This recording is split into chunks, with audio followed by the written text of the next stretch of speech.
Hey, what's up and hello? This is the Chris Nicole bringing you my views on life, love, and the world of entertainment through my eyes. Good evening, good afternoon, good morning, depending on what time you are watching this live. Hello, crew. Hope all is well. We are at the finale of Life After Lockup. Hey, Latina, how are you? You here early, girl. You usually here towards the end of the live. Hey.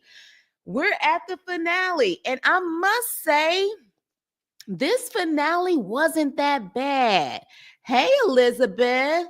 Yeah, this finale wasn't that bad. I think because I was so frustrated with so many people that it had to be somewhat good for me to be annoyed and be ready to talk about it. So if I had to rate this finale, well, first of all, I think it was much better than the last 2 or 3 finales. So if I had to rate this one, I would give it a solid B. Yeah, I would give it a B. I didn't fall asleep. I didn't feel like my eyes were getting heavy watching it. I felt like I had a comment or 2 or 3 to say about every couple tonight. So, yeah, I would give it a solid B. Y'all let me know what you grade this episode. Hey, Vanessa. Oh, you've been waiting for this one. Yeah, it wasn't that bad. It wasn't that bad. Make sure you guys hit the like button on the way in. So, with that being said, we're going to get started. Whoo, child. Side note, did y'all hear about the allegations Jay-Z and Diddy got going on right now? Y'all let me know in the chat if y'all want me to talk about that. So I'm going to get back to Life After Lockup, honey. But a big old scandal done came out about them, honey. But anyways, let's get to it. So, again, Life After Lockup finale, and I believe it's called Love is a Sacrifice. So y'all thought I was probably going to start with Bianca and Daniel. Hell no. We're going to start off with Melissa and Louie. I expected it. Elizabeth saying she expected it. I think you talk about Jay-Z and Diddy. But yeah, let me know though in the chat or let me know in the DMs or whatever you guys want me to talk about that. But with that being said, Melissa and Louie, child. So pretty much, what Louie is saying is you don't trust me, and it's really due to your friends and this BS. Like if you would have went by yourself, or you would have never gone if it wasn't for your friend. And Melissa was saying that she didn't see any harm in getting the ring insured. And his thing is, well, you did do harm because, again, you wouldn't have gone on your own and people influence you too much. And so his thing is, look, you've already been doubting me, or the people in this world doubt me because of my past. And here it is that my own fiance is doubting me. And he was like, you don't trust me. And she was like, I do trust you. And I'm like, no, the hell you don't. Like, no, the hell you don't. And even in a confessional, he was like, so do you trust me now? And she was like, I trust you more. And he was like, okay, see, then that's a problem. And I was like, yeah, it is a problem. She needs therapy. She needs therapy. If it's because of his past, then you don't need to be worried about marriage right now, and you guys need to go to couples counseling. If it's because of your past, you damn sure need to go to therapy. But I would not want to go down the aisle with someone who is saying they trust me more, but they don't trust me. That is, to me, a recipe for disaster. But she claims she's sorry. And my whole thing is, I don't know what it is about Melissa.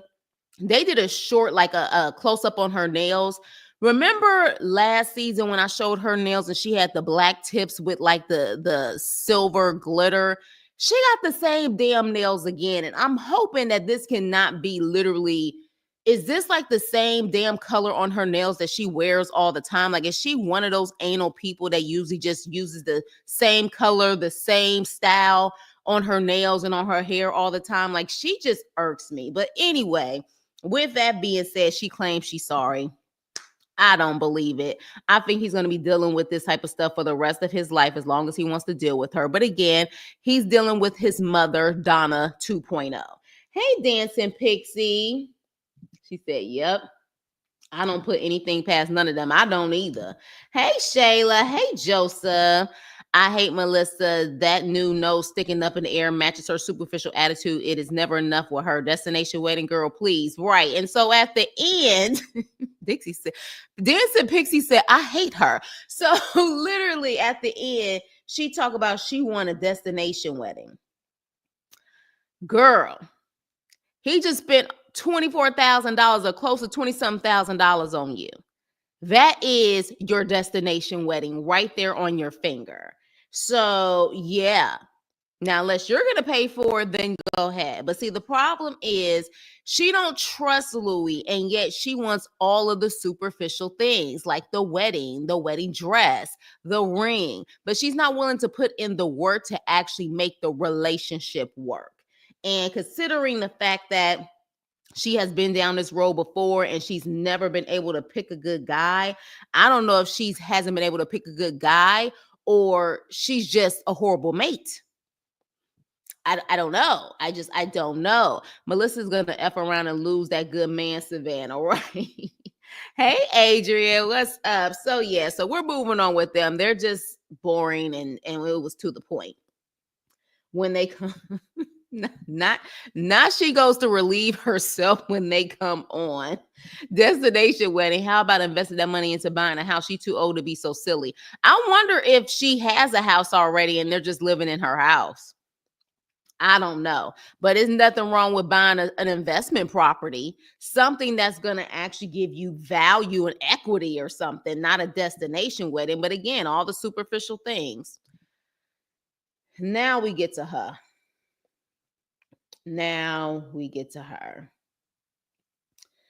So, child, Bianca comes out in this outfit, and Daniel swears up and down she looks great. Bianca is shaped funny, and she's a thin girl, but she's shaped funny, but she walks like a linebacker. She has no elegance in her walk. She truly walks like a linebacker. I was like, this girl is awkward as hell. She walks like a man almost. She has this midriff top, this skirt on, and from behind you wouldn't know. I'm like, who is that? What is going on here? Because literally I was just like, girl, like you have no sway in your hips. You truly are like a SpongeBob linebacker walking in that outfit. And I was like, she looks so freaking awkward and weird. But anyways, she claims, yeah, Louie seems like a good guy as long as he stays off the stuff. And I think he truly is determined to stay off of it this time around. But she claims they're sitting there. Now, interesting enough, you guys, remember he claimed the last time they went out, he said he gets anxiety over open space. Remember when he said that and he was kind of like losing his mind over that? He was in open space this time and was perfectly fine. So was it really the open space, or was it the fact that he was getting cold feet and having anxiety about actually asking Bianca to marry him?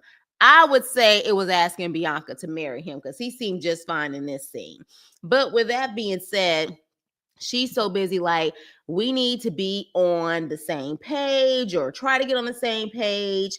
And so at that point, he's like, look, I'm sorry. Like, I feel like, I did probably, kind of like love bomb you. And he jumped the gun when it came to the proposal. And at this point, he is just not ready because he doesn't have the income or the housing. And she's like, well, we have that. He said, no. Your savings, without your savings, like, I don't have anything. I don't even have a driver's license. And his life right now is too chaotic and is not put together to be thinking about marriage right now. Sounds like a mature man. Hey, Miss T, sounds like a mature man, right? Not for Bianca's dumbass. So at that point, she's like, what's so hard about just giving me a ring? So what does he do? He pulls out a ring. And she starts smiling, right? So she's thinking this is the big moment. And he says, but it's a promise ring, not an engagement ring. So I'm giving you a promise ring to tell you that I'm committed to you and I am trying to work hard to be the man that you deserve. Now, if I heard that, I would be like, you know what? I appreciate this. Let's move forward, see what happens. Mind you, she's only 23 years old. But she goes from having a smile on her face to having a smirk on her face, like she's pissed off. So she has the ring, and he was like, "Does it fit?" And she was like, "Well, it's kind of loose." Hey, Suzanne, it's kind of loose, right? She's annoyed, and he puts it on her right hand because he don't put it on the left hand, put it on the right hand, and she's like, "Ugh, okay, well, it's fine, yeah, thank you." And so at that point, she's in a confessional saying that it doesn't fit on the ring finger, it fits on the middle finger, and it's a perfect choice. And then she throws up the middle finger, pretty much saying F you in this ring. That's the way I took it. So at this point, she's like, so what are we? Like, what are we then? And he said, we're still boyfriend and girlfriend. And she was like, but we never were though. And I was like, never were what? You mean to tell me you didn't even have the title as boyfriend and girlfriend and your dumb ass moved to the other side of the country to be with a guy that didn't even say that you were his girlfriend? I'm confused. I'm really confused at this point. Like, what the hell did you do all of that for if you guys weren't even boyfriend and girlfriend? So then at that point, she's like, okay, well, it's fine. Just showing like one day at least, hopefully you're showing me that one day you promised to propose to me. And he's like, oh, no. Yeah, that's not the promise though. I am committed to you, but that's not the promise. She wanted a deadline. Okay. She wanted a deadline on when she was actually going to get the proposal. Girl, you ain't getting that damn proposal, especially now, apparently, that he cheating on your ass. And I ain't even mad at it. So at that point, she was just like, okay, she doesn't kiss him. And he was like, oh, you're not kissing me. So then she gets up and kisses him. And she was like, it just doesn't feel authentic. And he was like, it is. I wanted to do it. And she just kind of gives this look like, okay, whatever. They walk away. This ungrateful, insecure heifer says, like, did you get this from the dollar store? Is this a dollar store ring? I was done. I said, OMG. She said, is this a dollar store ring? Unbelievable. Bianca. And the one thing that Daniel said, and I'm so glad he could see it, there is nothing that's going to satisfy Bianca because Bianca doesn't even know love and she doesn't love herself. So she is chasing something that she doesn't even know what love is. She doesn't love herself. She wants someone else to give her love, thinking that's going to make her feel complete. And she's a damn wreck. Then she gets in the car and she starts to cry. So this whole moment, which was supposed to be a happy moment showing that they were moving forward, turns into a disaster because she's a disaster. She's a disaster. She is a hot ass mess. She literally downplayed the ring and said, is this a dollar store ring? And you already know she's real quick to throw up in his face how much money she spent on him. So as far as she sees, she wanted a ring that's going to equal out what she has spent on him. Bianca, take your ass home, go back to Florida, get some therapy, get right with your family, because at this point, apparently they're coming back. Now, I don't know how true this is. Apparently they're coming back. I really don't want to see her on my screen anymore. There is nothing else to say with someone like this. To me, she is like a younger Melissa, just really complaining and bitching all the damn time. So literally at that point, he said, I don't know what else to do. He said, but at 23, I didn't know who the hell I was too. And I was trying to figure out life. And I'm trying to give someone, trying to prove that I love them, and they can't appreciate it because they don't love themselves. So, look, Daniel, at this point, I don't even understand why you're still with her. Now, from my understanding, he was talking to other girls. I don't know if they're still together, but at this point, move the hell on. Rip off the band-aid and just move the hell on. Because at this point, yeah, ungrateful. She has a lot of growing up to do. Exactly. He lied to her while in prison. They were supposed to be engaged. Yeah, but you know what? If you coming out there just to chase an engagement, that's a problem in itself. Because I am not about to move across country hoping that someone is going to actually propose to me. Then she was calling this a date. Right. She is. Bianca making this whole thing worse. Daniel stated fact. She doesn't love her damn self. She don't. Hey, the family, please let's not have Melissa or Bianca return. That's what I'm saying. But I think they're returning. Make sure y'all hit the like button. At least from my understanding, I think Bianca is returning. I don't know about Melissa and Louie. Daniel was just using her. He may be at this point, especially if he's talking to other girls. You know what I'm saying? Like he may be at this point. I think she moved back to Florida. Good. Great. And I hope she doesn't get into another relationship. The girl needs therapy. She needs therapy. And then she also needs to figure out why she doesn't feel loved, and she needs to find love through a man. Something is not right with her. But I know one thing. I was completely turned off when she looked at that ring and shrugged and said, this is a Dollar Tree. Like, this is a dollar store ring. Like, the audacity of you. The audacity of you. And of course, she's always thinking, oh, I should get more because I paid for you. In other words, I paid for all of this stuff, so I should be able to get more.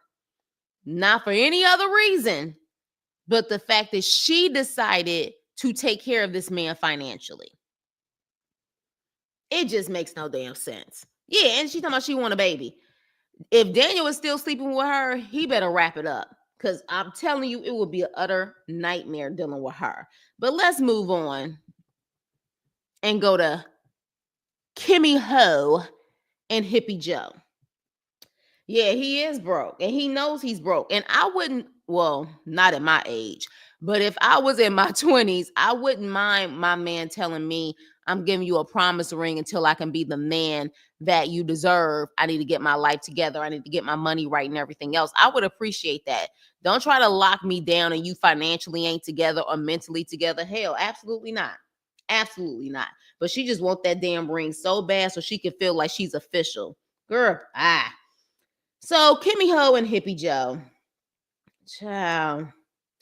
So, of course, DNA results. Her happy cousin Tatum decides to read them, and we find out that Joey is not the pappy. Now, technically, we don't know who the pappy is. We could assume it was the husband. But the way she apparently get around, we really don't know. We really don't. Hey, Kashari. Miss T, I think I said hi to you too. I'm sorry if I didn't.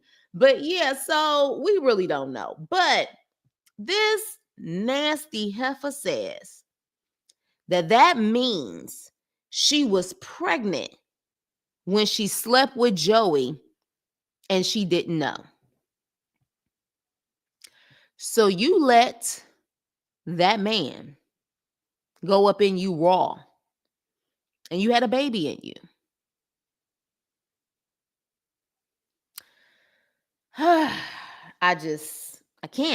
I cannot. So Tatum says, so what's the plan when he gets home? And so at that point, she was like, I think you need to let him stay with his mama and not be around the kids, earn his way back. And she says, well, I don't think that's an option. He isn't willing to do it, and the mama won't allow him to do it. So then that should tell you everything you need to know about this bum. He's with you because he doesn't have any other place to go. His mother is done with his ass. So that should tell you the type of nightmare that you have on your hands. But you're willing to still deal with him even though you have boys that you need to raise. So she calls Joey and she tells Joey, you're not the pappy. And he was like, I just want to know if it's a yay or nay. She was like, nay. And so at that point, he said, yeah, okay, hey, it is what it is. And she was like, I wonder if he actually is disappointed and he's hiding it from me because he really wanted to know. I don't understand why this man would be so excited about being a deadbeat junkie pappy, because that's exactly what it would be. Deadbeat. He has no job.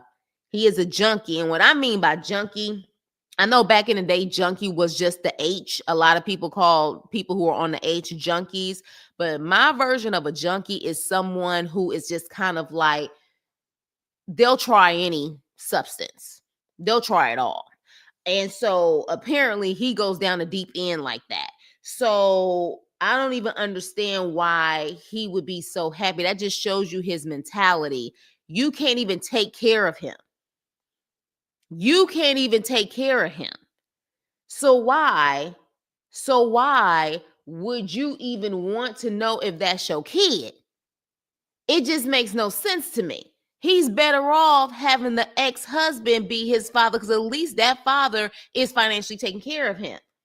The cousin is weak. Yeah, the cousin is just like, at this point, I would just, Tatum, just stay away from damn Kim, because she's a damn fool. Mom definitely didn't want Joey. Exactly. That's why she was so happy to always babysit the kids. She don't want Joey around because they can keep getting that money, right?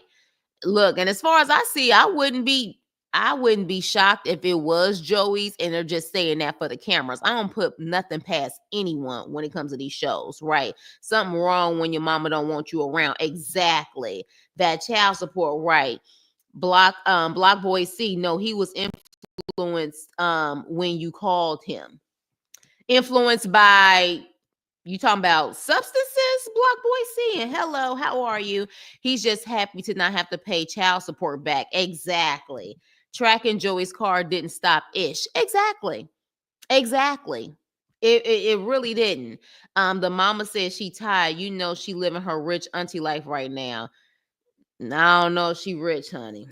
I don't know if she rich. I don't know. Do rich people live and eat in North Carolina? And I'm not trying to be shady, but do rich people live and eat in North Carolina? I just want to know. So, okay, yes. So yeah.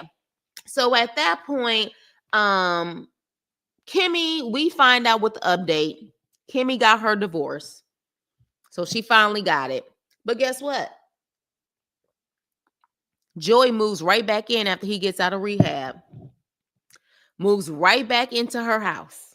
Okay. So trust and believe she is willing to go through hell and put her kids through hell for Joey.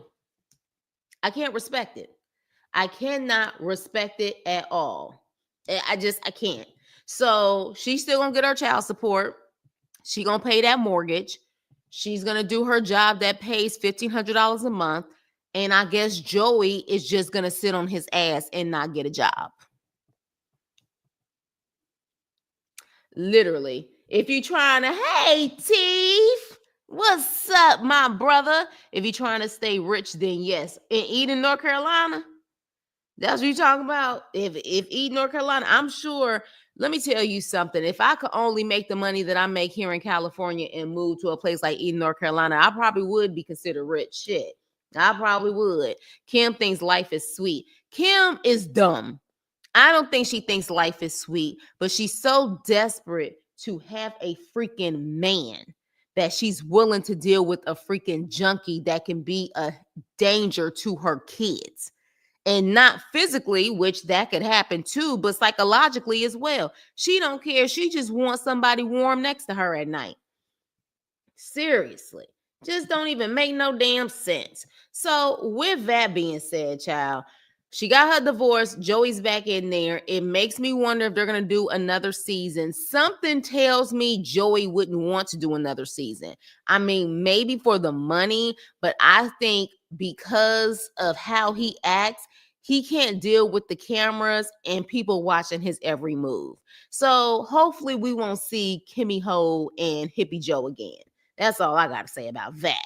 Moving on. Are they coming back? They got to be coming back at this point with all of this drama that they have on social media. They're probably coming back. If at first they weren't, they damn sure are now, because they doing everything they can to make sure they come on another season. Zuzu and Troy, child. Oh my gosh.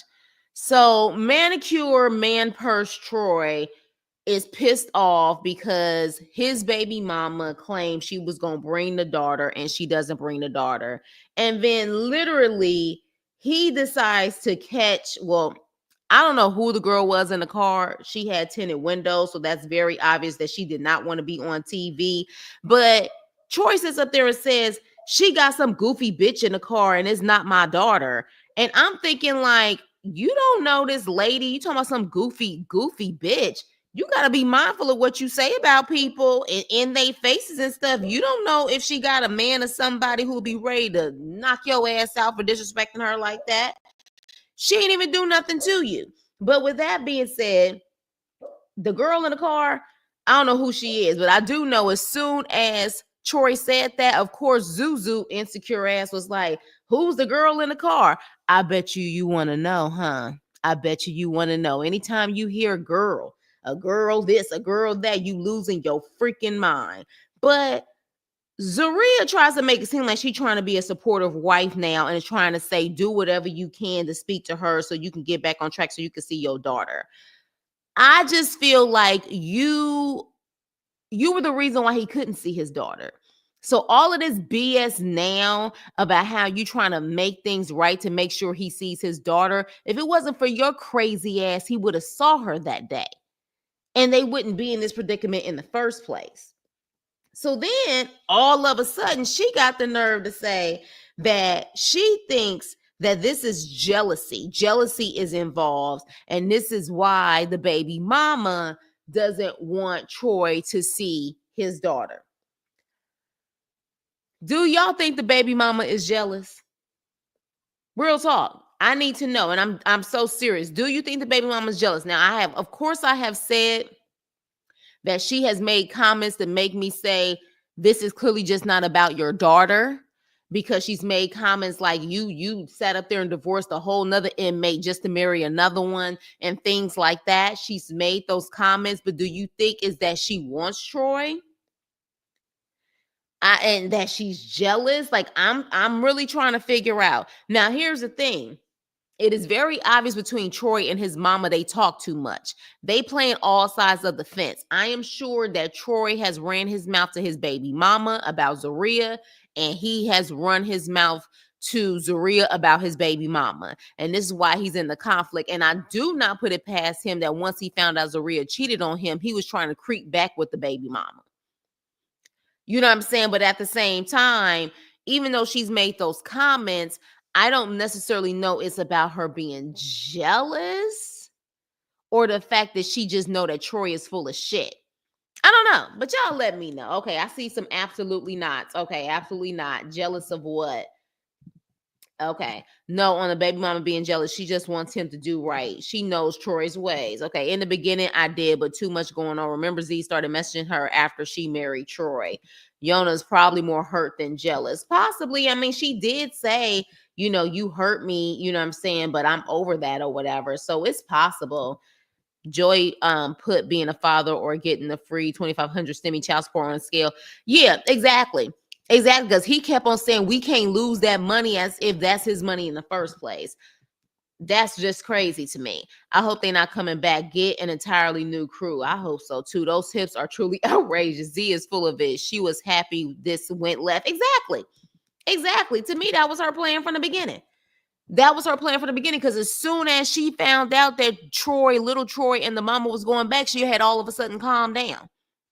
So to me, that was her plan. No, she's in a relationship. Baby mama isn't bothered. Right. So I think the reality is that Zeruiah always thinks girls want Troy and are jealous, but that's just how her mind thinks. But at the end of the day, let's be clear. If it wasn't for you, this wouldn't happen. Now, what I will say is I did find it weird. That she did drive all the way from Buffalo to Syracuse just to pretty much say your daughter's not here and she wants to talk. You know what I'm saying? Like, that definitely kind of, but again, she could be production helped her with that or whatever the case may be. I was like, you did actually drive from Buffalo to Syracuse. Mind you, what is it, like 2.5 hours or something like that? You just came out there just to talk to him face to face? Absolutely not. But again, she is being filmed. Her face is being seen. Maybe she getting to check her damn self. And she does apparently have another child. So maybe that was the whole purpose of production. But what we do find out is that Troy, little Troy, I guess, can actually visit him in Syracuse now. So at the end of filming, they were saying that little Troy can go to Syracuse and see her daddy. Now, based on all the drama that I've been hearing about when it comes to Troy, Yona, Zeruiah, and Karen, I don't know if that's the case anymore. I really don't know. Z makes me ashamed to be yellow. You saying she giving yellow women a bad name? You are hilarious. Oh, she came to get that check. That's what I'm thinking. Because I'm like, yeah, why would you drive all the way out there? You know what I'm saying? Just to tell him the daughter's not there and we need to talk. Y'all could talk on the damn phone. Does the baby mama have another baby? Apparently she has a son. Apparently they put it out there that she has a son and she was pissed off about that. Yona said she got paid to be on that episode. I guess so. And she probably got a stipend too for her gas.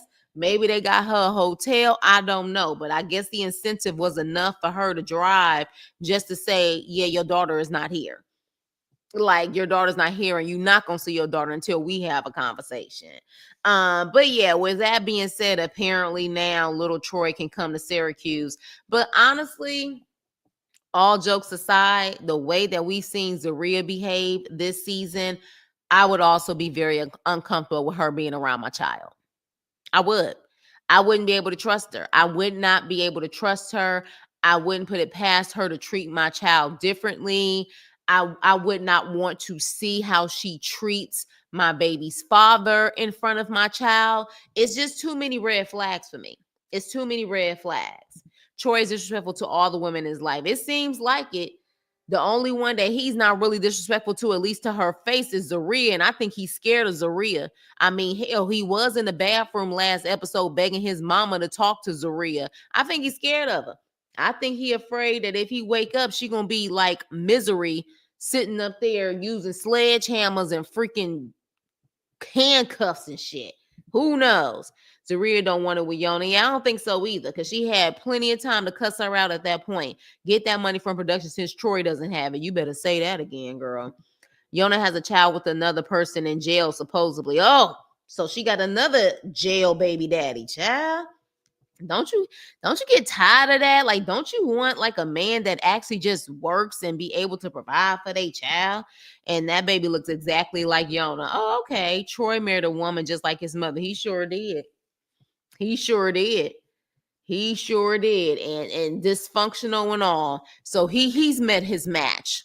He's met his match. But a lot of okay, so let me ask you guys this before I move on. Do you really think all of this back and forth is real? Or is this back and forth a way for them to stay relevant so they can be on another season? Like, do you feel like all this back and forth is real? Like, seriously? Because it just seems like it's so much. It's so much. And I'm like, damn, like, y'all ain't taking no break. And it's like, is this the only way? Like, at this point, like, it just seems like you want to communicate this way because you want the attention and you want the social media buzz. I don't know, you guys. I'm at a point now where, like, if I'm on YouTube and I see like a video of them pop up, I just kind of roll my eyes and I keep it moving because I'm just like, what else is there to freaking say? You know what I'm saying? Like, what else is there to say? Gotta have a rough neck. Z might snap and hurt that. I'm saying I wouldn't be able to trust it. I would not be able to trust it and trust her. I mean, mind you, she don't even have her own son allegedly. That says a lot. That says a lot. To not even have your own son and your parents are taking care of him. I think, hey Candace, I think it happened, but it's reenactment of it. Okay, okay. It's definitely a lot. It's given I need attention, right? On all sides. It's not just one side. It's given I need attention on all sides. I need to check on all sides. Well, they did bring the drama this season and last season, so they might be back next year. I think all the drama on social media will definitely get them a contract. I think it will. And I think that's what they want. This shit is definitely real. They aren't that good of an actress. Well, if they want all of that dysfunction to be, if they want all of that dysfunction to be on TV, then so be it. Because there's kids involved. It's your parents who are so-called pastors involved. Where's the sister hiding? That's where her sister is. Her own sister said, I be feeling bad for Troy because I know when Zeruiah get into that mode, that should tell you a lot about Zeruiah. The recaps you do are better than these episodes. Oh, thank you to family. I appreciate you. All Troy does is exactly blow your smoke. Is he handy, creative, innovative? What does Troy do? He gets his nails polished. He gets a manicure. That's what he does. That's what he does. They're acting crazy and then they blame the show for making them act crazy, right? Or they blame the show for certain edits when you still had to actually do it for them to even have an edit in the first place. Like you had to scream at him and act a damn fool. Even if they edited a certain way, you still screamed at him. Hey, Jacqueline, he gets lit. He sure does. The sister carried her ass. Yes, seriously. I think the sister moved the hell out and said enough is enough. Because remember in the beginning, she was saying the sister is more than welcome to still stay with her. I think that sister said, hell to the no. I gotta go. Otherwise, I'm gonna lose my mind. Troy gonna come out next season. You think Troy is maybe bye? You think that? I don't know. I don't know. I gotta see if my people on here got a what they call it, a gaydar on him. I don't know. I don't know. However, allegedly, apparently, they have no problem having other people in their beds. Now, I don't know if that's just other women or they get down both ways. I don't know. But with that being said, we'll see how long this drama lasts. The next season is, I believe, love during lockup. So we won't get a love after, a life after, probably for a minute. So we'll have to see. We'll have to see. So yeah. I don't know. But I do know that at the end of the day, Troy, in my opinion, he did have a lot of base for his baby mama, but he don't really have that type of base for Zeruiah. And I truly think because he is terrified of Zeruiah and what Zeruiah would do for him. I mean, do to him. So with that, we'll have to see. But yeah, I have a feeling they're coming back, unfortunately. Y'all know I've had a lot of smoke for this damn girl and him. Dumb and dumber. So let's get into it with Justine and Michael. Child, I still got a lot to say about these fools. So they're doing a birthday party for Manhattan, aka Maddie. And guess what? Justine's mom and grandma arrives, okay? But she don't feel love. There's no love there. But her mother comes and her grandmother is there. Now, interesting enough, when Mike opens up the door, he says, hey, Sherry, and hey, Maureen. I don't know. Maybe it's because the way that I was raised, that's disrespectful to call your mother-in-law and your grandmother-in-law by their first name. But hey, maybe they said and told him it's perfectly fine. But I was just like, you calling them like they your friends, Sherry and Maureen. But anywho, so at that point, you know, they're like, thank you guys for coming for Maddie's birthday. Hey, Alex B. You know, they're planning a little, you know, simple little birthday party or whatever. And even the kids from Rhode Island, the two little kids from Rhode Island are there as well. So they have the little birthday celebration. And so at that point, Maureen and Sherry, which is her mother and grandmother, I wish I knew their last names, but with that being said, they sit down with Justine, and Justine is like, thank you guys for coming. But it doesn't sound like she really appreciates it at all. She, of course, just still has this stank ass attitude. And so at that point, the mom, though, before we see her talk to Justine, the mom says, it's insane that Justine is pregnant again. And she said, what's so crazy is that Mike told her a week after Justine had Maddie, he was going to get clipped. And then 2 months after, she's pregnant again. So this is what I say, that both Justine and Michael are very immature. And I truly feel like they are those people who think kids are an accessory. They're like little trinkets to them. You know what I mean? And maybe it's because that regardless, their parents have always been there to pick them up. But it is insane to me that Michael told his mother-in-law, I'm getting clipped, and then he ends up not getting clipped. Oh, but he made sure that Justine's tubes got taken out. So this is what I'm saying. They are very immature, and they think the world revolves around them. So at that point, the mom is like, so what is the biggest concerns that the doctor has? And she's like, bleeding, hemorrhaging, all of that stuff. And so she was like, well, we won't think about it. She was like, but what's the plan if something happens? And she says the kids will be split between Mike and Kylie. And she says it like with a straight face and rolling her eyes. Let me tell you something. Even at my big age, let me keep rolling my eyes and talking to my mama like that. She will knock me out silly.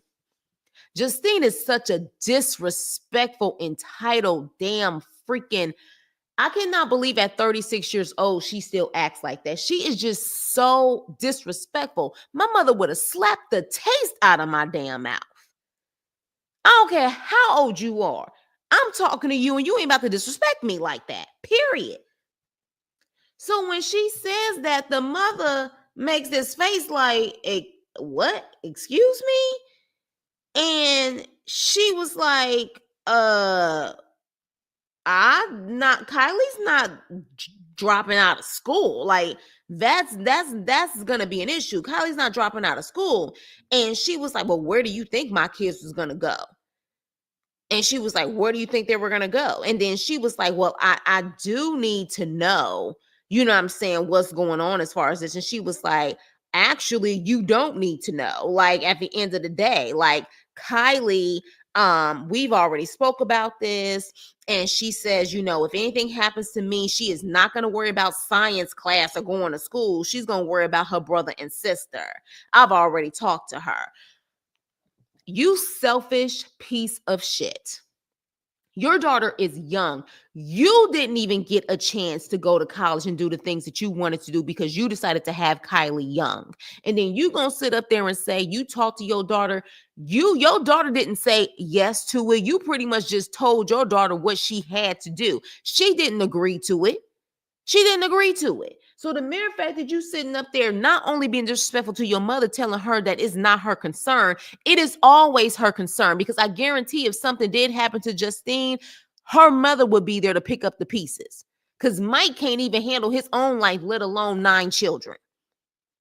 And financially, it seems to me that she's the one who's more financially responsible. We find out her mother is a trauma nurse, makes probably very good money. So I can't even imagine you being a trauma nurse and seeing all of the shit that you see on a consistent basis just to come home and don't even have peace of mind when it comes to your own daughter, because she always messing up. So I'm just like, the fact that she said that with a straight face, like, yeah, my daughter's going to pick up the pieces and this is not up to you. She has to do it. I hope Kylie saw this. I hope Kylie saw this and really looks at that situation, gets the hell out of Vegas. She may want to transfer to a whole nother state where her family is not at. Because I don't put it past Justine to be calling Kylie to babysit the kids or babysit. I just don't put it past her. Those are not her kids. Those are her sisters and brothers, and she should not be responsible for them. And if you feel like she needs to be responsible for them, that shows you have too many damn kids. But she was so disrespectful to her mother. So disrespectful. And then at that point, she just, her mother's like, whatever, it is what it is. I think she just realizes at this point, Justine is never going to change. And then Justine wants to go into tears. She wants to play victim. And she says that she has serious connection issues with her mother. And this is a time that she feels like she should be able to lean on her mother, but she can't. Well, it's hard when you're such a shitty ass entitled daughter. A shitty ass entitled daughter who constantly disrespects your mother. She's like, I'm never enough. I don't have the support. I'm just never enough. And I'm like, then she starts crying. And I'm like, Justine, I don't know where this victimhood comes from, but your mother's disappointed in you, but she is always there to be there for you, even when she's tired of your shit. And it's amazing to me that she doesn't see it. I think she wants her mother to coddle her. I think she wants her mother to sit up there and baby her. You are 36 years old. Grow the F up. You have all these kids. You married an inmate. You quit your job.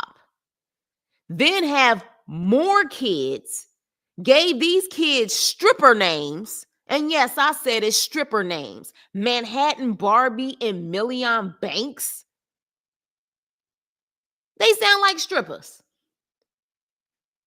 And you want to sit up there and try to say you don't have a connection with your mom and you just want your mother to be there to support you or to lead so you can lean on her. You are leaning on her. You've been leaning on her. Hell, you leaning and sitting your ass in the house that she got for you.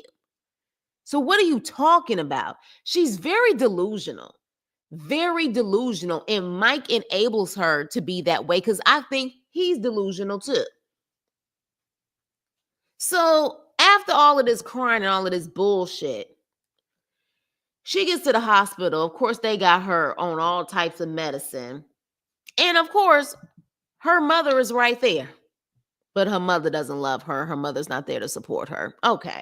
So her mother is right there. And so at that point, she's crying. She's freaking out. They're telling her everything's going to be okay. And she ends up having her son. They called this boy Million Banks.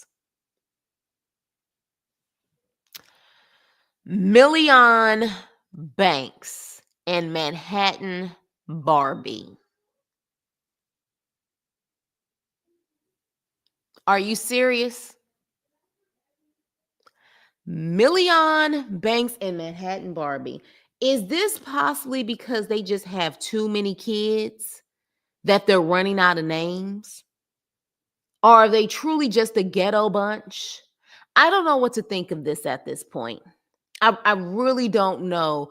These names, God willing, I just hope that these babies have a fighting chance because we have definitely known kids when we were growing up that had the craziest names and they were picked on or it was very hard for them to get ahead just by their names alone. We are not going to pretend like that doesn't happen. Child, I could not believe it. And then, of course, he all happy talking about something. Oh, yeah, your tubes are out. I saw them take out your tubes. You're a selfish asshole, too, because you could have easily got clipped. But here's the thing, Justine, you may want to be careful because this man is talking about if it's God's will for him to have a kid at 75, it is what it is. Are you trying to tell us something? Or are you trying to tell Justine something? Because she can't have any more kids at this point. She can't have any more kids. So are you saying that possibly if you leave her or if she leave you, you're going to have more kids? Yeah, he said Manhattan was the bridge that brought them together. No pun intended. Boy, bye. Manhattan Barbie. Get the hell out of here. Running out of names. They was dramatic for no reason. She wanted affection, but mom ain't fake. Mom ain't fake. Mom is tired and drained. Mom is tired and drained. That's what she is. Gave the kids their rap names. A hot ass mess is what they gave them. A hot ass mess is what they gave them. They might as well call them kids welfare or Section 8. That's just what it is. That's exactly what they should have called them. Might as well do that. Because I'm like, Manhattan Barbie. Like, I can't even imagine someone saying, what's your name? Manhattan. Manhattan. What? Anywho, let me move on. So, with that being said, she has her baby, Million Banks. One thing about them, they make cute babies, but cute babies don't pay the bills. All right. Mom, of course, is still there supporting. Here's the babies right here. Beautiful babies. We not gonna deny that they make cute babies. But again, seems to me taxpayers is possibly helping them take care of them kids. And my thing is this. I believe the Section 8 and the welfare, Section 8 and welfare is to assist you, but it's not to assist you for the rest of your life taking care of your kids. It should assist you for a temporary time for you to get off of it so you can be able to, get to higher levels. But at this point with 9 kids, child, taxpayers is paying for them kids, in my opinion.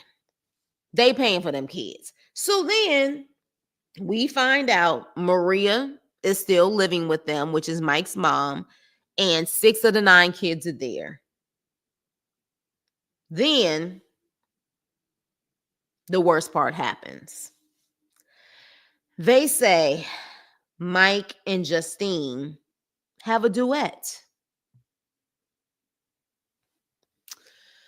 And I'm like, what duet are they freaking talk about? Next thing you know, you see this iPhone video, because it definitely don't look like professional equipment. It look like someone did this on their iPhone. And he's rapping.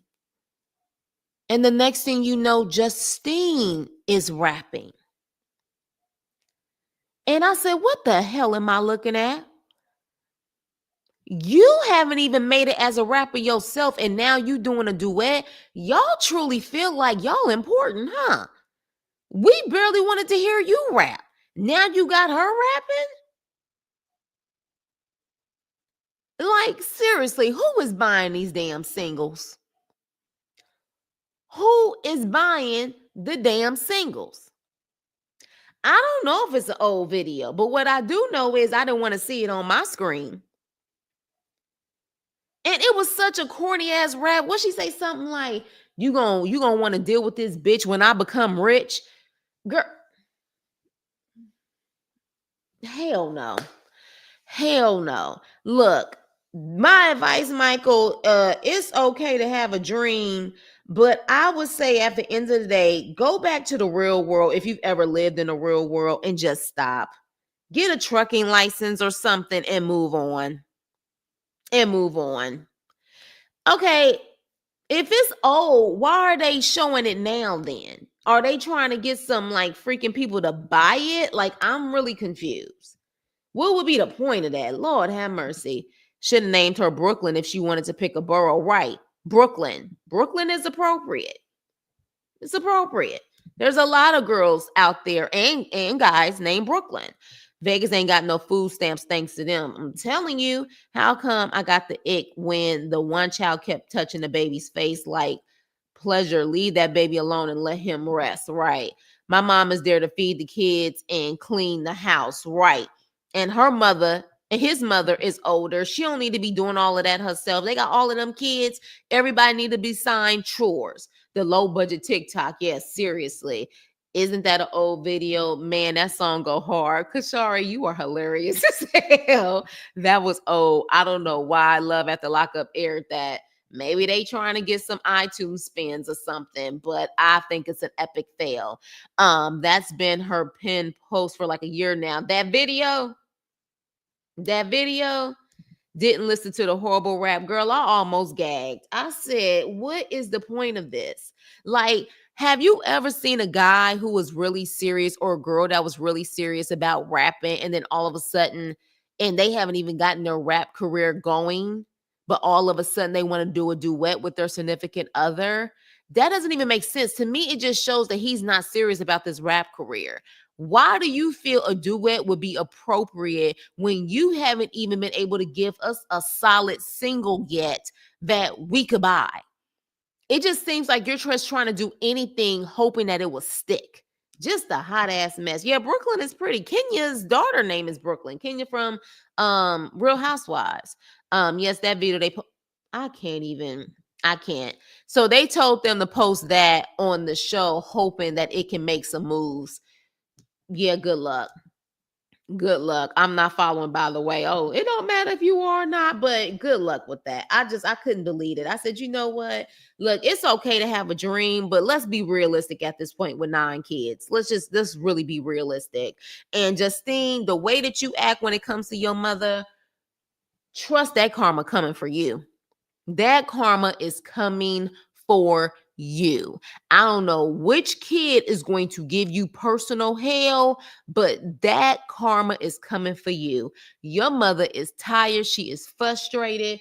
And the fact that you want to play victim and you don't realize that you are the F up in this situation, I don't know what else to say. I don't know what else to say.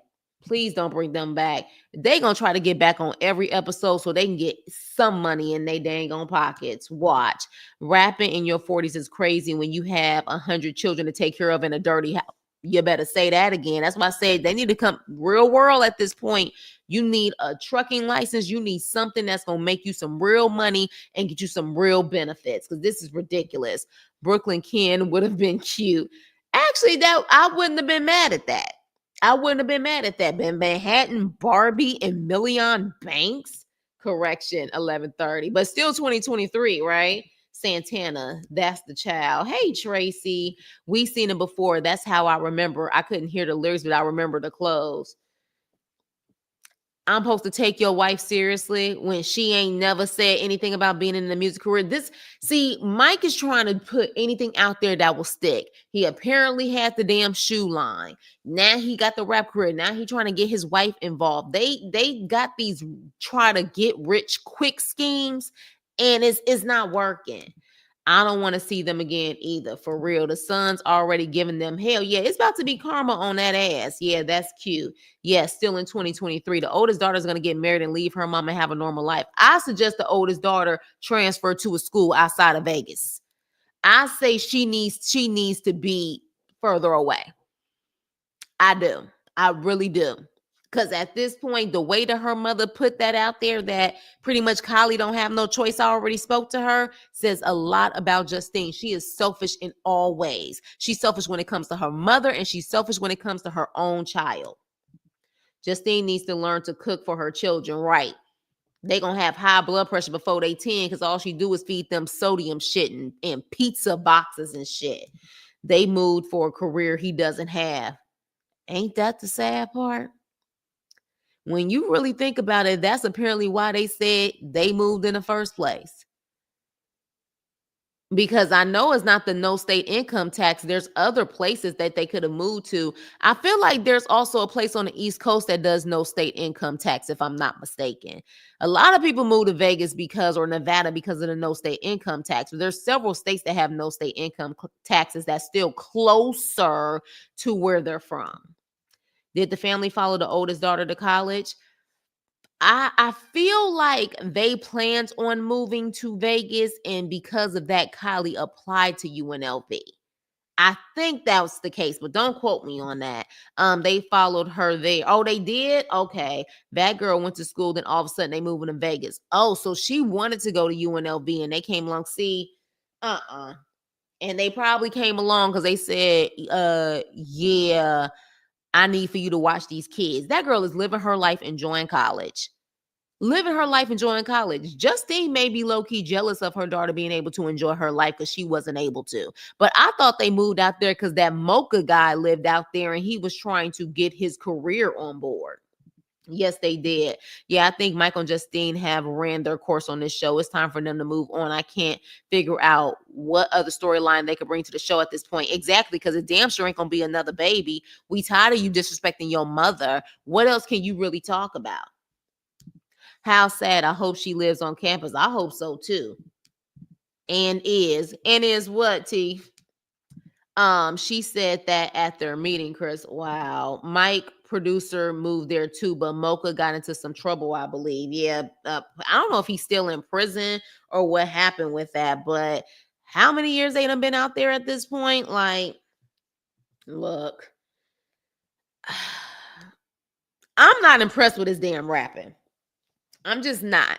Like in this day and age, with the people who are becoming very successful in the rap game, I don't know. But then again, look, anything is possible, right? Anything is possible. But let's be clear, it would take a lot for him to be able to still be able to take care of those 9 children. Jealous. Yeah, she comes off that way and is trying to bring her own child down. And it's really sad. You know what I'm saying? But yeah, Manhattan Barbie and Million Banks. Stripper names. We'll see.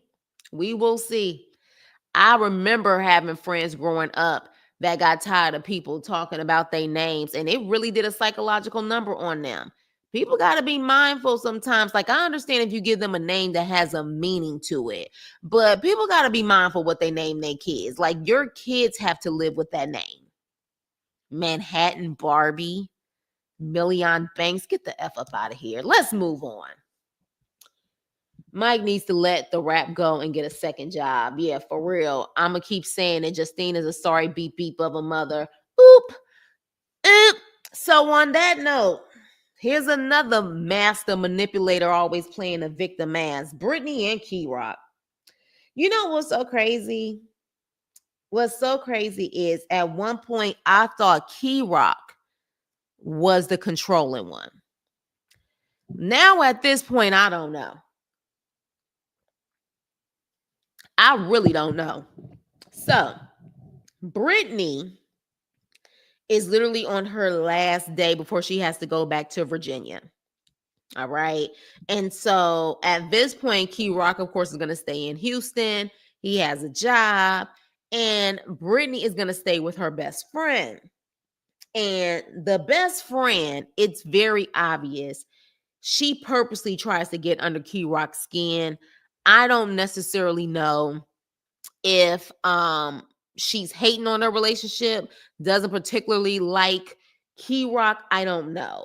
But what I do know is she purposely was trying to get under K-Rock's skin, talking about yeah, girl, don't worry about any money. You can stay with me. Make sure you have a tracker for K-Rock. We're going to have so much fun. We're going to go clubbing. And literally, Britney is like, what's wrong, babe? You look stressed out. And so the best friend is like, he's about to lose his girl. You can stay with me forever. Just really trying to antagonize K-Rock. And K-Rock is like, yeah, so here's the thing. You supposed to be her best friend. The main focus should be to help her out, get a job. And she was like, well, that's not all we're going to do. And literally, K-Rock is like, no, she's not going to do any of it. She's not going to be clubbing. She's not going to do any of it. She has a goal. She has things she has to do. So then at that point, they get off the phone with the best friend. And Britney's like, oh my gosh, K-Rock, stop. Like, it is what it is. The tracker works both ways. The app works both ways. But let's not act like you didn't cheat on me before. So we find out that K-Rock, just 2 months in their relationship, Britney and K-Rock, I guess K-Rock cheated. And while he feels bad and feels horrible about it, he's pretty much trying to imply it's not like we have been in a relationship for years. It was 2 months in, it happened. I feel horrible. But again, we already know Britney is the type to throw stuff up in K-Rock's face, just like she threw up the fact that if it wasn't for her and her cousin, K-Rock wouldn't have a job. All right. So at that point, in my opinion, she's the type that's always gonna dangle stuff in K-Rock's face. It's a way to try to make K-Rock feel bad. So at that point, she's about to leave. And K-Rock mom says, look, you're like a daughter to me. So if you don't get approved, we're all coming back. And K-Rock is like, hell no, mama. No, no, no, no, no. That's not in my best interest to just break this lease. I don't have any credit. Like, I need to get my shit together. Like, I understand, you know what I'm saying? Britney, you know what I'm saying? Like, Britney is my everything, but I have to get my shit together. And Britney says, yeah, so leave me out there by myself. Excuse me? When you were in prison, you was by yourself. When you got out of prison and K-Rock was in prison, you were by yourself. What the hell? I know. Bless K-Rock mama's heart. Like, I really don't talk about K-Rock's mama because K-Rock's mama seems to just be a very positive spirit. But yeah, that wig was something else. It was. It was definitely something else. But she trying to play, you know what I'm saying? The whole, oh, so leave me out there by myself. But here's the thing, Britney, you lazy bird. If you actually got a job, because remember, she had a job when K-Rock was in prison. Had she literally, when K-Rock was in prison, worked that job and paid off that money she owed, she wouldn't be in this situation. That's the crazy part about it. That's the crazy part about it. If she would have paid off what she needed to pay off, she would be in Houston permanently. Now, let me ask y'all this. Do you feel like Britney is doing this to control K-Rock? Not the wig looks like a bundle of roses. I can't. Rose petals like a mofo. I cannot, Teeth. Oh my gosh. But do y'all think she's doing this to control K-Rock? And what I mean by that is, if K-Rock feels like I'm the man, I'm financially responsible, is she purposely putting all of this on K-Rock to control K-Rock? Makes you wonder. Because easily this $10,000 could have been paid off while K-Rock was in jail. I believe she had been out of jail for a good year or so, if not more, before K-Rock got out. So the mere fact that she does not want to work, I feel like this is a way to control K-Rock. I absolutely do. I think she's lazy, on top of the fact that if K-Rock is constantly working, she'll also know where K-Rock is. But yeah, she is, somebody says she's a user. I may have to agree with that. She doesn't seem like she wants to put in any work at all whatsoever. Mind you, they're young and they really need to get their lives going. They really do. So at that point, K-Rock goes outside to speak to, I think, her mother's boyfriend or whatever, and says, look, at the end of the day, I don't know what's going to happen. I don't know how long she's going to be out there. And he says to the cameras, he was like, look, if she gets denied again, I just think we're going to have to be in a long distance relationship. And I was like, that actually is the best thing, because clearly you want to get yourself established in Houston. So why not? Why not? Like, at the end of the day, it just makes sense to do it that way. But they end up making their way to the airport. And she pretty much says she doesn't want to be in a long distance relationship. She was just like, at this point, I'm going to just sit up there and I'm going to do nails. I'm going to babysit. I'm going to do what I need to do to actually be able to pay this off. I have a feeling K-Rock is still going to be paying it off. She's not going to do a damn thing. She's going to sit up there and act like she wants to be a housewife and not have any responsibilities. Now, side note, hey, Hattori, what the hell is up with this damn seat? Is that seat broken? That shit is lopsided as hell. That ain't normal. That ain't normal at all whatsoever. But y'all know how I am with my eyes. I was really trying to figure out what was going on with that seat. My guess is that seat is broken and they ain't got the money to fix it. And side note, also, Britney's hair is the exact same color as that damn seat. But anywho, but yeah, that damn seat is broken. Y'all see that shit? Do y'all see that shit? My whole thing is, if you're going to have a foreign car, make sure you can afford to keep that shit up. I said, what the hell is going on? It's lean with it, rock with it up in that mofo. I said, excuse me, Excuse me. This is a problem. This is a problem. You don't need no damn Mercedes in the first place. Y'all just getting y'all lives together. It was swirled like cupcake frosting. Britney doesn't want K-Rock to go far. Exactly. She wants to be a housewife. They're not in the financial position for that. A lot of people aren't. A lot of people aren't. Hey, Hattori. Yes, exactly. Codependent. Hey, Lisa. They can't afford to fix anything in a foreign car. Exactly. They only can put the oil in it, I suppose. I was too, Chris.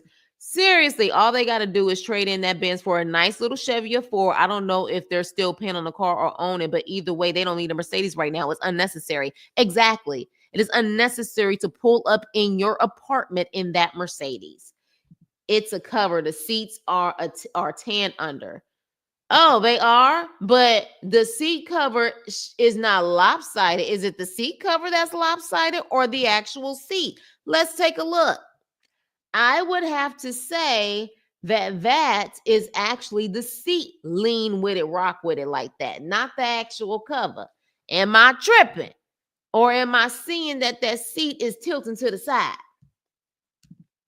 I don't know. But what I do know is it's a hot ass mess. And it should show you how financially they are not there. Okay. They are not there, but they want to make it seem like they're there. So my thing is this. K-Rock is eventually going to resent Britney. It's going to happen. And the fact that we see at the end when they hug and kiss and she goes into the airport and we find out that she was denied again, and K-Rock, instead of standing 10 toes down and said, I have to do this for me, and stays in Houston, K-Rock ends up going back to Virginia. K-Rock is going to resent Britney. He already can get an attitude and get heated and get a temper within a drop of a dime. He is going to resent her. You break your lease anyways, just to move back to Virginia. I don't know if the HVAC system jobs are the same like it is in Houston. My gut is telling me it's not. Houston, I'm going to assume the HVAC system jobs are amazing because it's Texas. It's hot as hell. And literally, you end up moving back. Meanwhile, the way that she is trying to pay back that $10,000 is she's selling makeup. This damn girl is all over the place. She went from going to hair school to nail school or wanting to go to nail school. Now she's selling makeup. K-Rock, take this as a sign that when you have a significant other that can't manage to get it together and stay on one thing to try to build your life together, you need to run. You need to run. Seriously, run. Let me see. Hey, Sean, what's up? The seat was doing a mean shoulderling. Yeah, that ain't them seat covers. That's something going on with that seat. Only a matter of time. Right. K-Rock could have done much better in Houston. Absolutely. Richmond or Houston? Houston, you have more opportunities. That's just what it is. Texas in general has more opportunities. Wait, what? He and BA? Yeah, they said at the end, if I'm not mistaken, that he moved back to Virginia because she got denied again. K-Rock decided to move back to Virginia, even though he was adamant about how he was not breaking that lease and he was going to do everything he can to get his stuff together. But apparently went back to Virginia because she was denied again. He's going to resent her. Did the family move back to Virginia? If they didn't, that will be a problem too. Yeah, I don't know. I actually do not know if the whole family moved back. You know what I'm saying? Like, I do not know. But that would just be messed up to just move completely all the way back just for Britney. Yeah, no, you keep her ass there until she pay off that $10,000 because like he even said, K-Rock said, it is her fault that she is still in Virginia. She had so much time to pay off that $10,000 and decided not to, expecting for me to pay for it. So you're stalling. She isn't. She isn't serious about anything. That is a sign that you need to possibly move on from that damn relationship. You don't want nobody who's not serious about life. And especially you don't want, look, You are the reason why you have that $10,000. The least you can do if K-Rock is going to pay the bills, pay for your hair, your nails, and all of this other shit, the least you can do is at least get a part-time job to pay off that $10,000. But she didn't even want to do that. And then she sits up there and glares at him with them crazy eyes like, do you feel like I need to work right now? Do you want me to work right now? Okay, see, I'm telling you, I don't need to work. Girl, get the hell up out of here. That's bird shit. Bad move, K-Rock. Idiotic move, for real. K-Rock moved back to Virginia after 1 month. See, this is what I'm talking about. Breaking a lease and everything. Like, and I don't think breaking a lease goes on your record. It's not like, you know what I'm saying, it was an eviction. But when you break your lease, that's a lot of money. You usually don't get your deposit back. You got to pay extra money to get out of your lease. Absolutely not. Britney doesn't know what she wants to do. Britney don't know who she is, period. God forbid K-Rock gets laid off or fired for some reason. Will Britney step up to the plate and get a job until K-Rock gets back on his feet? I say no. I say no. And I also say she's the type to sit up there and throw up in his face, I held you down while you was in prison type of thing, and expect for him to just figure it out. I think she's very entitled as hell. She's a manipulator also. It's ridiculous. I think K-Rock would be more than happy even if Britney was just consistent with a part-time job to bring something to the table. Something to the table. It's ridiculous. When people have no skin in the game, they don't mind messing up your flow. You better say that again. You better say that again, because it's going to have to do more than you cleaning the house and cooking. Cleaning the house and cooking is only the bare minimum of what you can do. In this society, in this day and age, with the inflation that we have, it is smart to have two incomes, even if one person is full-time and the other person is part-time. And she got the nerve to have a damn attitude. An attitude about not wanting to work, but then have an attitude last episode when K-Rock was like, I need to go to bed. And she was like, well, what you doing around the house? Heifer, what you doing around the house? You don't have to go to work. The least you can do is clean and get that freaking apartment together and let K-Rock sleep. It costs a lot to move across country twice, right? Does K-Rock still own the laundromat? I don't know. I don't know. I do not know. That's interesting. I don't know. If she only working part-time, she needs to be in school full-time. Yeah, that's how most adults do it. But she didn't want to finish school and she didn't want to work. And she even said, I ain't making no sandwiches. I ain't, you know what I'm saying? I ain't busting no tables. I ain't gonna be no waitress. Like, she feels like she's above those jobs. Mind you, she has no education. She's a convicted felon, but you too good to do that? At this point, I don't care if you have multiple degrees. It is just a blessing to have a job in this economy. But you act like you too good to bust tables or be a waitress or make sandwiches. Get the hell up out of here.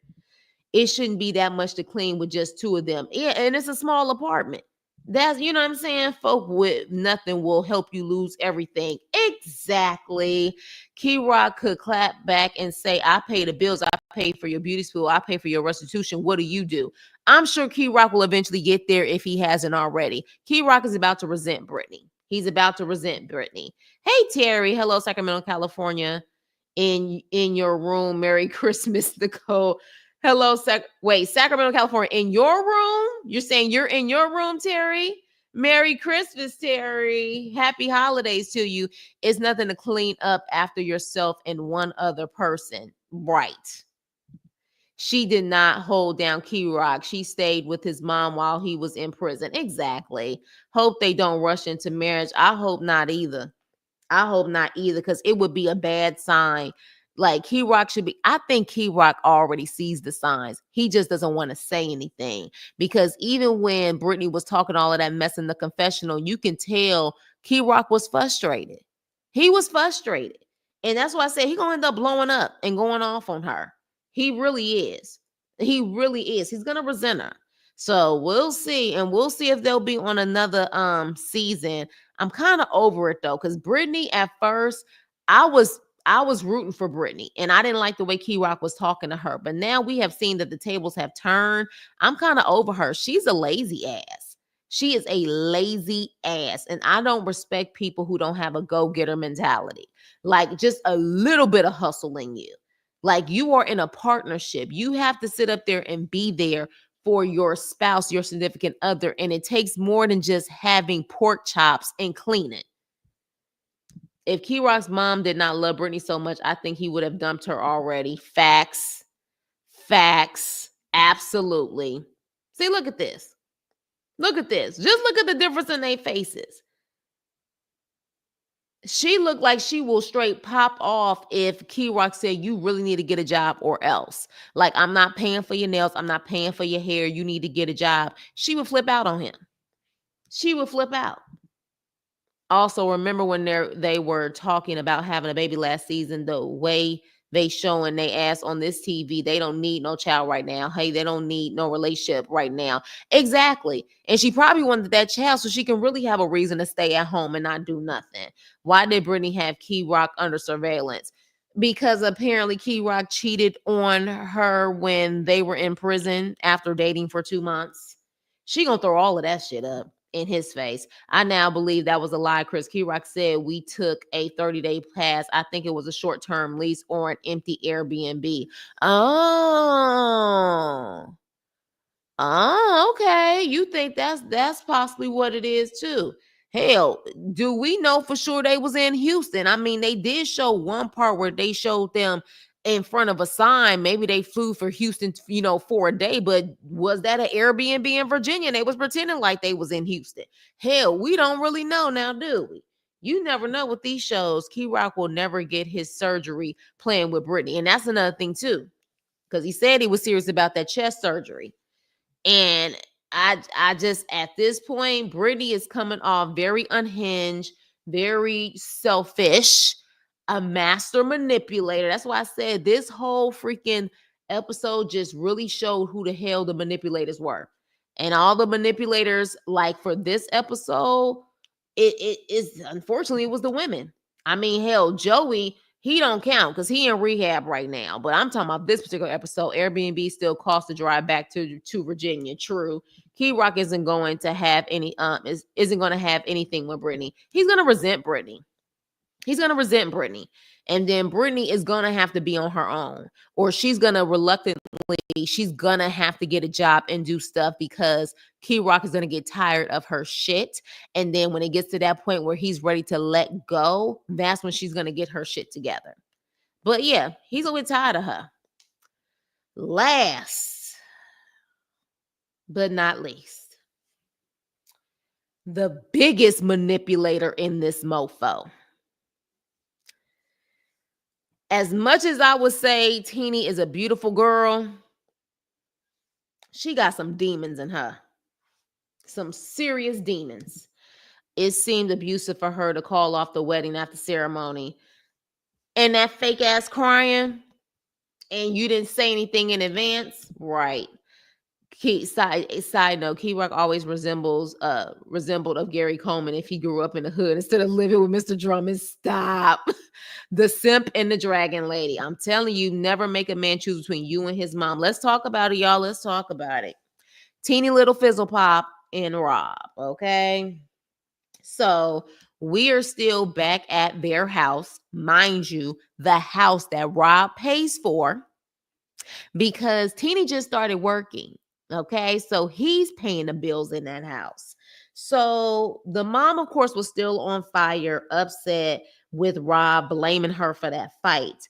And so she's hearing the conversation, and Teeny said, if it was that important for you to see him, you would have been there for the 16 years he was in prison.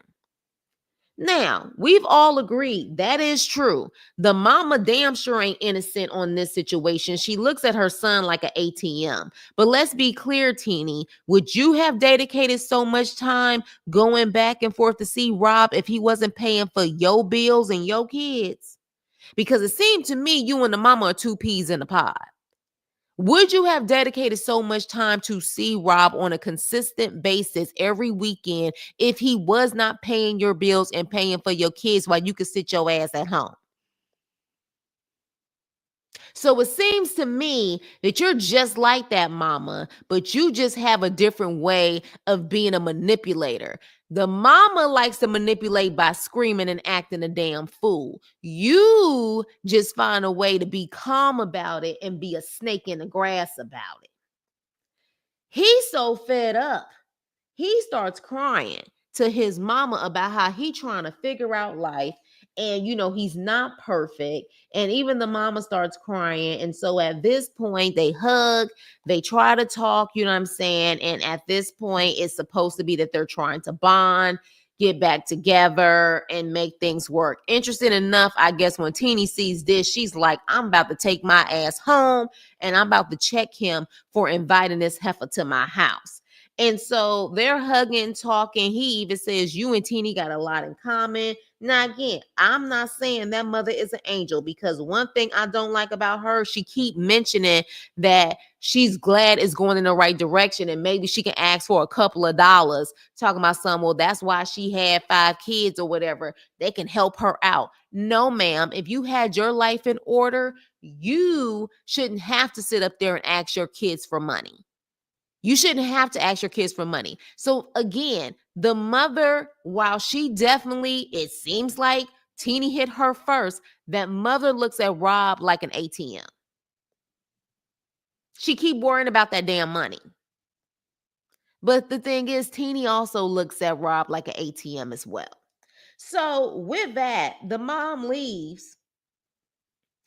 And then all of a sudden, Teeny pops up on her lunch break.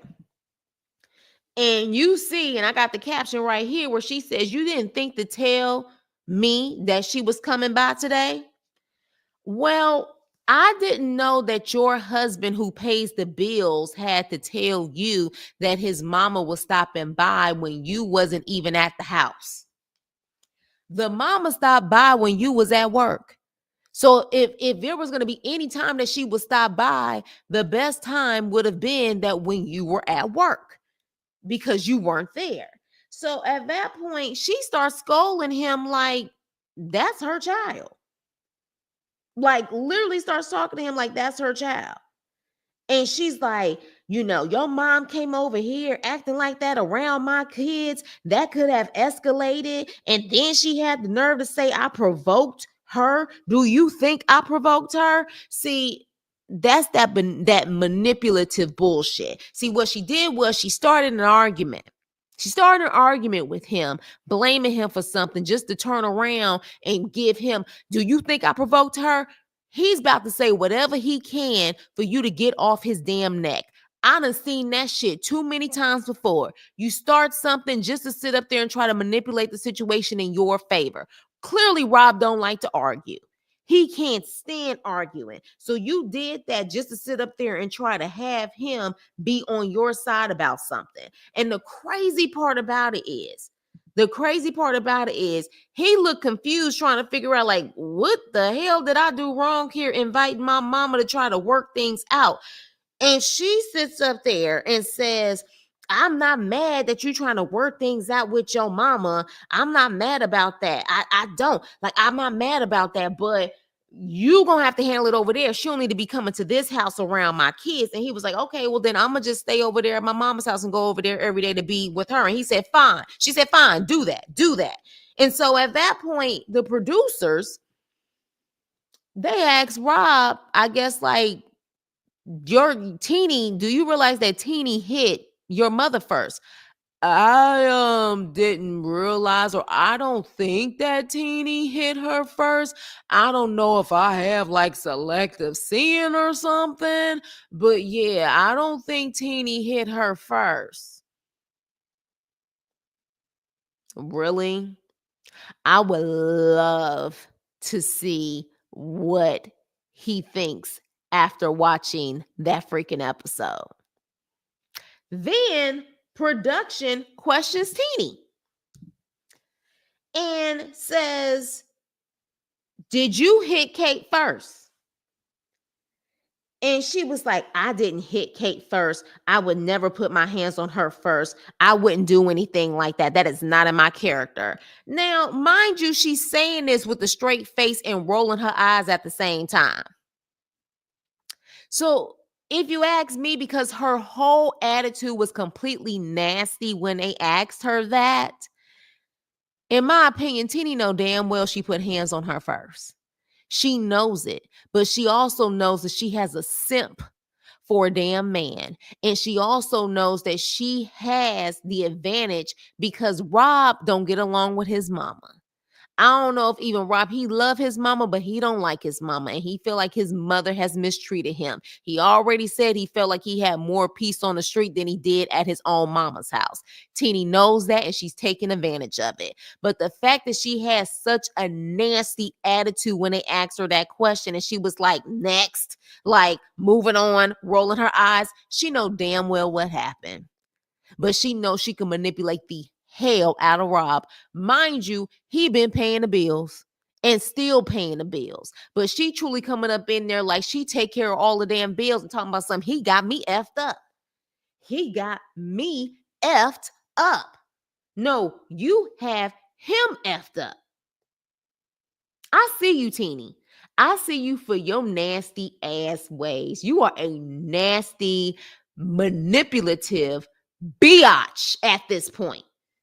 You just try to come at it like you calm and you this sweet, innocent girl. It ain't coming off that way, boo. It ain't coming off that way at all. And I don't see anybody at this point who can defend teeny little fizzle pop and her bullshit. She lied straight in the camera and was like, no, I wouldn't do that. That's not in my character. With all of that damn attitude. So at that point, Rob is like, I took your side on it, and I guess I'm sorry for having my mom come to my house and try to have a relationship with her. And she was like, you can have a relationship with her, but don't force me to have a relationship with her. How is the mother coming to y'all house while you're at work forcing a relationship on you? How? How is that forcing a relationship on you when purposely she came over and you weren't even home? You just don't want him to talk to his mama. You don't want that mama around, period, because you're a manipulator. So then she was like, she needs to take some accountability. Ooh, really? So where's your accountability? And even Rob was like, okay, so let's just say if she does take accountability, then what? You willing to sit up there and have a relationship and she can come over here? And she was like, well, we'll see. It can be a conversation. Teeny is really pretty much saying it's me or your mother. That's what she's pretty much saying.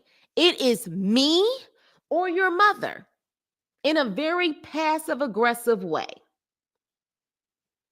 And so at that point, I said, oh, I'm done. Teeny is one of those girls where she may be pretty on the outside, but on the inside, something is not right with her. Something is not right with her. She comes off evil, conniving, manipulative, and a straight up liar. And a straight up liar. It was ridiculous to see. And then what's so crazy is they kiss, they make up. She make her way back to her job. And we find out that they haven't spoken to the mama since filming. I wonder who made that decision for them. Oh, and he got the tattoo removed. But interesting that he hasn't spoken to his mother. Teeny, your mentality in that situation is about to be your downfall. You don't ever tell a man it's between me or your mama, especially when you put your hands on that lady. You remember, I was trying to give Teeny the benefit of the doubt. I said, are we missing something with this footage? Are we missing something with the footage? Now, again, we know how messy production can be, but considering the fact that production even asked her, my gut at this point is telling me that Teeny put hands on her first, mushed her. And the fact that you can tell she know this shit. That's why she got so she got so defensive and has so much animosity when they asked her that question. I could have respected if she said, you know what, I was so heated and I blacked out. I don't think I did, but I honestly don't remember. She said with a straight face, no, that's not in my character. I did not put hands on Kate first. Just lying. And can you imagine her having a baby by him? She already said the mama wouldn't be invited to the baby shower. Don't think that she also will put her foot down and say, your mama can't be around the baby. She is plotting a situation right now to make sure that all money and everything stays in that household. Like I said, I don't like the mama sitting up there going to rob for money. She should be able to take care of herself. But at the end of the day, Teeny, the way that she's rocking, she's a nasty piece of work. A nasty piece of work. I said, oh my gosh. I low-key want them to come back so they can address her putting hands on the mama first. But Rob is such a simp. I really think that he's going to ignore that and keep it moving. I think he will. I think he will absolutely ignore it because he is a simp. Overall, seems like a good guy, and I'm shocked that he is such a good guy after spending 16 years in prison. He's been there since he was 18 years old. But simp nonetheless. I'll be damned. You put your hands on my mama and there's not going to be any correction or any consequences that we either going to separate, or if anything, you going to apologize to my mama and you ain't going to say no ifs, ands, or buts. Like, I don't know many men, even men who beef with their mama, that would tolerate that. I just don't. I don't. And I think it's because he truly resents his mother so much that he's willing to do anything when it comes to Teeny, because he doesn't know how to necessarily tell his mother his true feelings about her and how he feels about his mother. So he uses Teeny as a way to kind of put shit out there, which is a cowardly thing to do. But even still, he don't realize what he married. He don't realize what he married. It's over putting your hands on my mom. A lot of men I know, or a lot of women I know, either way, would be like, it's up and it's stuck. It's over. They are making the prisoners look like saints. Ain't that the truth, Jacqueline? He will. Very nasty. Teeny already doesn't want little Rob's mom to see their baby when she has a chat. Right. Teeny will hold the baby Rob's I don't know, Whammies over his head. You talking about the mother? I'm assuming that's what you're talking about, Miss T. Teeny will hold. Okay. I hope little Rob spends all his time at his mama's house. He ain't. She's a Jezebel. Kind of gives those vibes, huh? I think it's because Teeny was there when no one else wasn't. Here's the thing, though. How much of that is, what was her reason for doing it? From my understanding, Teeny did not go down there all 16 years. They ended up connecting a lot later, much later into his sentencing, when he was getting close to being out. And I think the time that they had been together and got married, he was paying the bills. So how much of your dedication of going down there every weekend was really about because you cared for him versus he was your bank account? You know what I'm saying? How much? So this is what I'm saying. He's just dealing with his mom, but just in a different light, and her acting like she's so sweet. That's to me what it is. Let me see what you guys are saying. Oh, hey, T Pretty. She ain't working, stage environment, no foot traffic in that office, and leaving to go to lunch early. Right. And just started that damn job. Teeny has nasty ways. She's a gaslighting, manipulative mess. Yes, she is. Why is Teeny office in a conference room? Teeny doesn't want to work either. Exactly. She's another one. But she will pretend like she's trying to do what's better for the family. Teeny has nasty ways. Exactly. She wouldn't be working. And the fact that she's trying to make it seem like it's your mom or me. Never make a man choose between you and his mom. Exactly. Never show Rob the footage. That's what I'm saying. I low-key want them to come back just so we can see what his response is to the footage. Him probably still being a simp. I mean, let's just be clear. What person working full-time wants to go home and argue for nothing on their lunch break? Exactly. A manipulator or someone who ain't working. Teeny acts like Rob mom is Yona. What? I missed that part. I want to know also. What part you missed, Latina?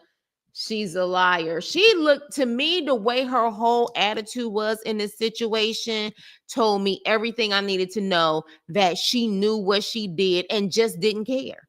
And just tried to blame it, like, you know how your mom is. You know how your mom is. You didn't see it, but you know how she is. And again, his mom probably back in the day was that mom that will pop off and hit people and all of that type of stuff. But that doesn't mean that she did it this time. And that still doesn't give your woman the right to hit your mama. It doesn't. First of all, when she answered the phone, she said, "This is Teeny." I didn't think that was her real name. Is that her real name? Now, I don't know, child. Teeny knows true. Of course she does. I was trying to understand, why did she get upset when his mom said, "Have a good day"? Was it something I missed? Well, the mom was definitely nasty in that moment. She was nasty in that moment. The mother was ready to pop off.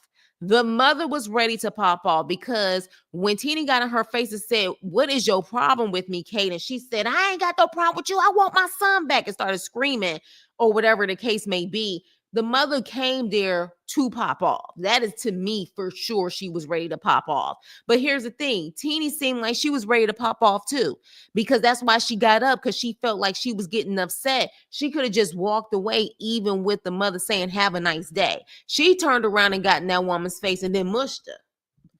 Once Rob realizes he's not in prison anymore, it's a wrap, right? Production should have shown both of them an instant replay of that fight unedited on their iPad or something, since they want to have selective amnesia. This would have been the year to have a reunion, or this would have been the year to give us backstage insight and exclusives on what they've shown them and what their response is, because I think everybody wants to see them look at that moment and see what the hell he has to say. I really, really do. Teeny's children are too grown. Teeny's children are her friends. How come the kids aren't in a program or at the water park? Exactly. I said they should not be at home doing absolutely nothing. They should be involved in activities, sports, performing arts, something. It just don't make any sense that they constantly at home. Rob got that ugly tattoo cover just to shut Teeny up. Exactly. Teeny kept changing what she was mad at. Yeah, because it was a manipulation tactic. That's just all it was. I mean, we got to look at why Teeny has nothing to do with her son's father. She always blames everyone else. She really does. She always blames everyone else as if she's never the problem. Blood is thicker than water. Well, I don't know if that's the case for Rob. I think he truly has a lot of issues with his mama. He really does. They need to go to therapy. She has no conscience. I don't think so. Yes, she showed her true colors, beautiful outside, not so much on the inside. Right. Exactly. Exactly. So yeah, that was the end of, with her fake job having self. All these ladies seem to want control the inmates when they get out. Right. Right. That's exactly what it is. They want to control them. If Rob family already didn't like him when they see this show, it's over for their whole family. That is true. Because once they see that Teeny put hands on their mama, they better hope them kids don't show up to that house. That's what they better hope. Which could probably explain why they stopped talking after filming, because they all saw what was going on and saw what really happened. So absolutely, Tina was going up there for 15 or 16 years. Did she say that? I don't think she said that. I feel like they reconnected while he was in prison, and then they reconnected and started going there. I don't think she went there for 15 to 16 years. I mean, let's be clear. They are 34. That was 18. She had 2 kids in between that time. They no.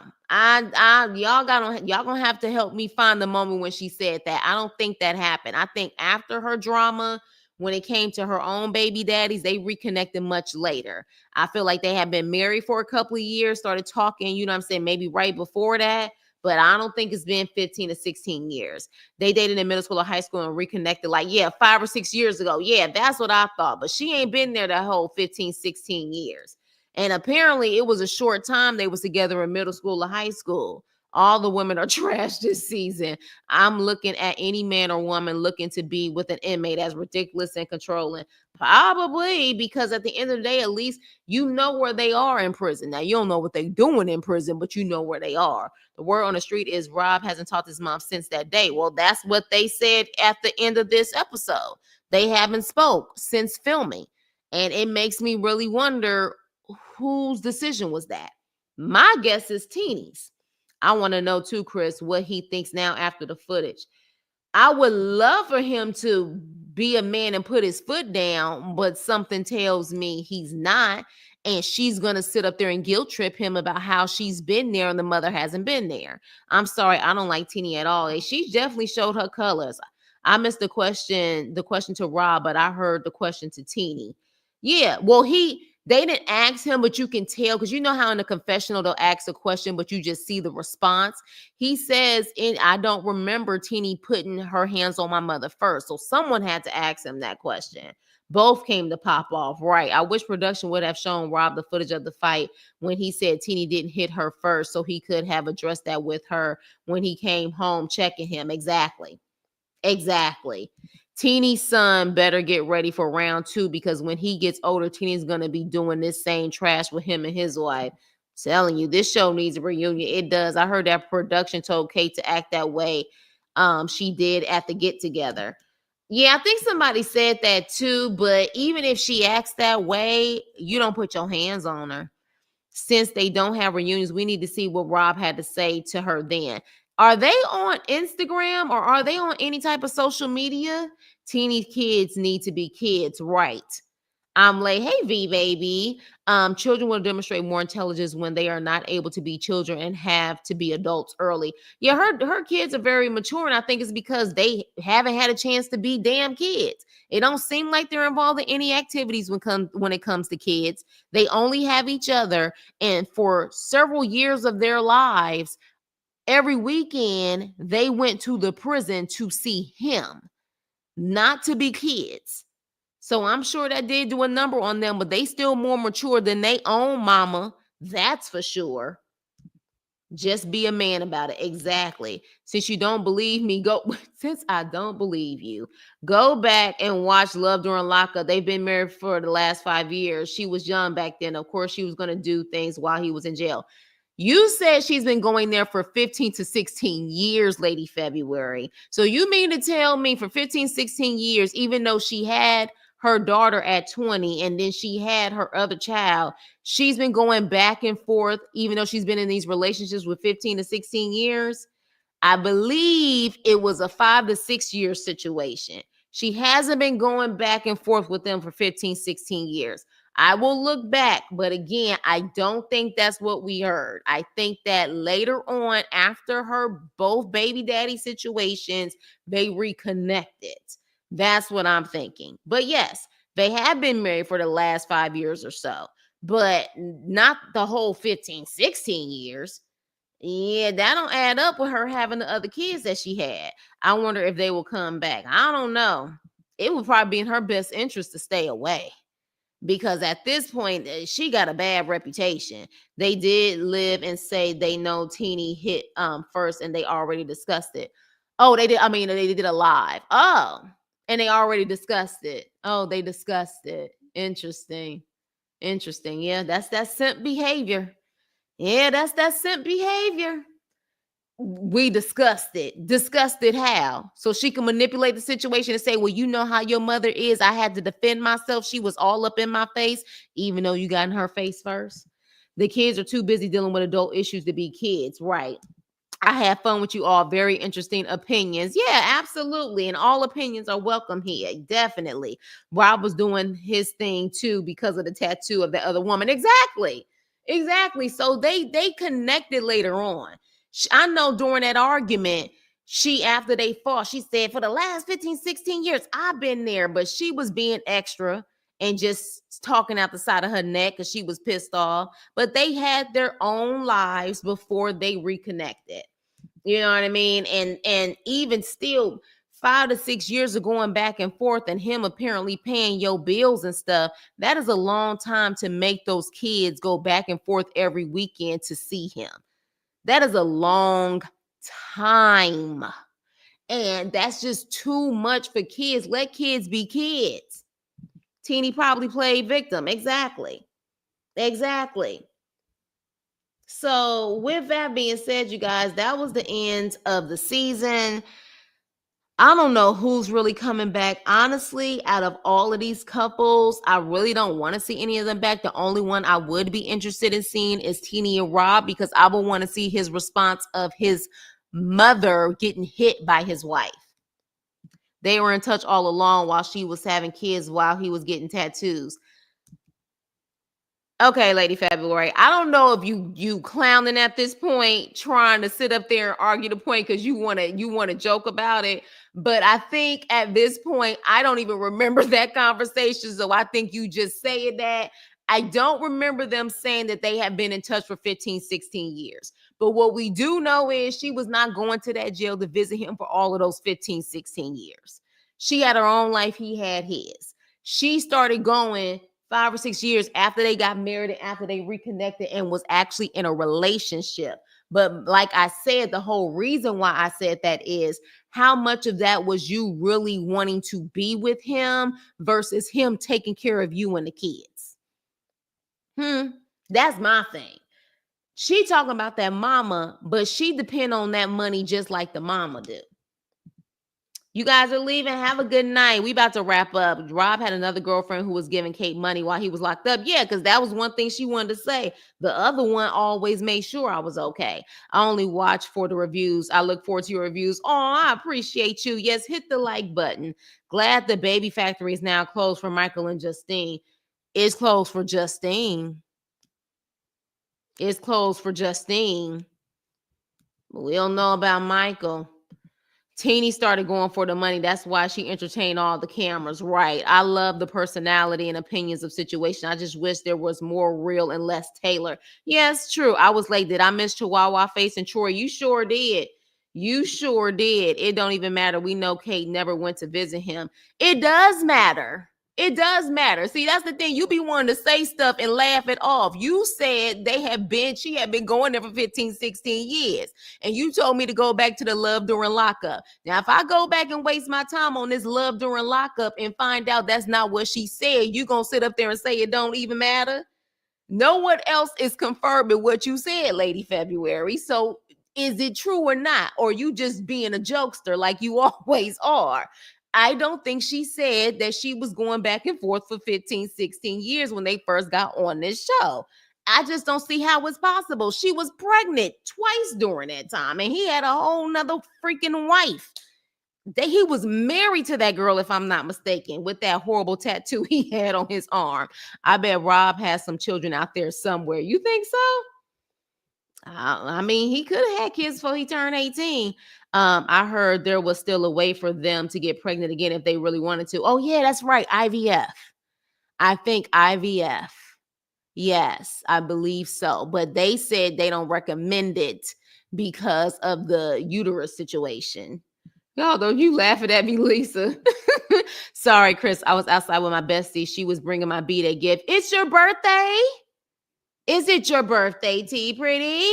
Me neither, Lord. Yes, happy birthday, T Pretty. You're a Sagittarius, baby, and happy birthday to all the Sagittarius out there. So yeah, you guys, I mean, overall, I rate this season. Oh, okay. Happy birthday. Happy birthday. It was Thursday. Say happy birthday, y'all, to T Pretty. I would rate this season a C plus. A C plus. I would rate it a C plus.